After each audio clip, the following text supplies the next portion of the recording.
The NASCAR lobby roared into high gear today with past stars Richard Petty and Darrell Waltrip trying to convince dubious lawmakers in Washington state to support a plan to build a $368 million racetrack.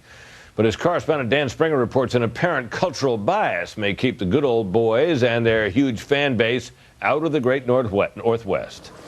When racing legend Richard Petty lobbied for funding to help build a new NASCAR track in Washington state, he and his sport got T-boned by the Democratic-controlled legislature. State Rep Larry Sequist said, quote, "These people are not the kind of people you would want living next door to you. They'd be the ones with the junky cars in the front yard and would try to slip around the law." And Speaker of the House Frank Chopp implied the king of NASCAR was a drunk felon, saying, "You mean the guy who got picked up for DUI? He's not a member of the House the last time I checked." Petty himself took the high road as he set the record straight. I don't drink, okay?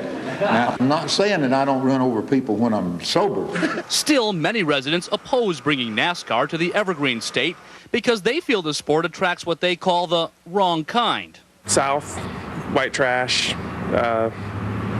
it's the first thing that comes to my mind. On their way to a wrestling match after the daytime NASCAR event. Think about non-athletic sports centered around rednecks. As nasty as NASCAR's reception has been here in Seattle, the sport has faced similar insults when trying to build a track in other big cities. Recently, a columnist in New York described race fans as toothless rednecks with beer bellies who make up a deeply misguided culture. And the race-baiting politicians have largely been given a pass in the local media, which normally champions diversity and open-mindedness.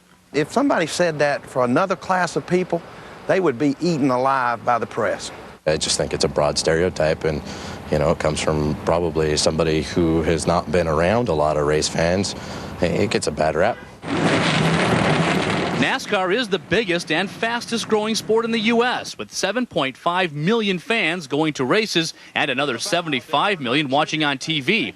It has more Fortune 500 company sponsors than any other league and hasn't had problems with steroids or drivers making the police blotter. Not good enough for some Washingtonians, and efforts to build a track here continue to hit a wall. In Seattle, Dan Springer, Fox News.